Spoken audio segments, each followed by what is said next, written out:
আমার সাথে বলেন বলেন সমান অধিকার নয়, বলেন ন্যায্য অধিকার চাই।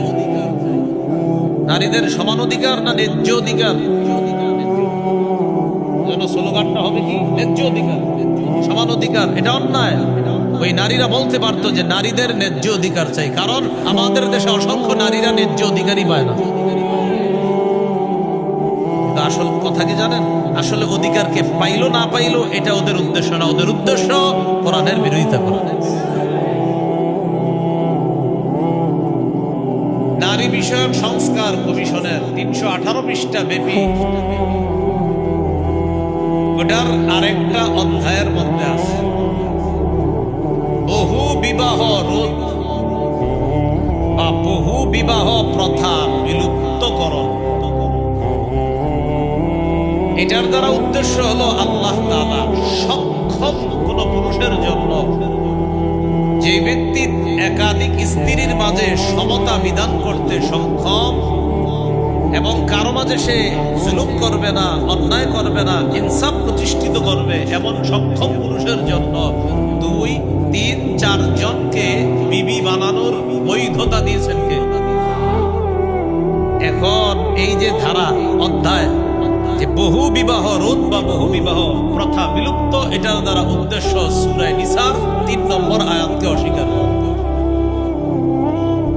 সূরা নিসার 3 নম্বর আয়াতে আল্লাহ বলেন ফানকিহু মা তাবা লাকুম মিনান নিসাই মাসনা ওয়া সুলাসা ওয়া রুবা'।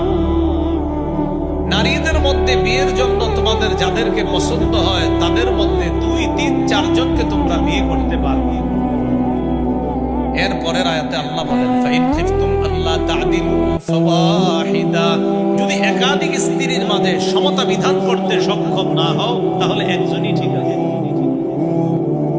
তাহলে আল্লাহ তাআলা বলে দিলেন নিয়মটা, সমতা বিধান করতে সক্ষম হইলে একাধিক, না হইলে একজনই ঠিক আছে।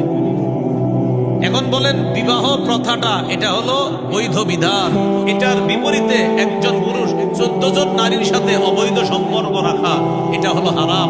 আমাদের ওই নারীরা যদি ওই কমিশনের মধ্যে এরকম একটা অধ্যায় রচনা করত যে একজন পুরুষ বিবাহ বহির্ভূত একাধিক নারীর সাথে সম্পর্ক রাখতে পারবে না, আর একজন নারী বিবাহ বহির্ভূত একাধিক পুরুষের সাথে সম্পর্ক রাখতে পারবে না, এটা যদি তারা দাবি করত তাহলে বুঝতাম তারা নারীর ন্যায্য অধিকার চায়।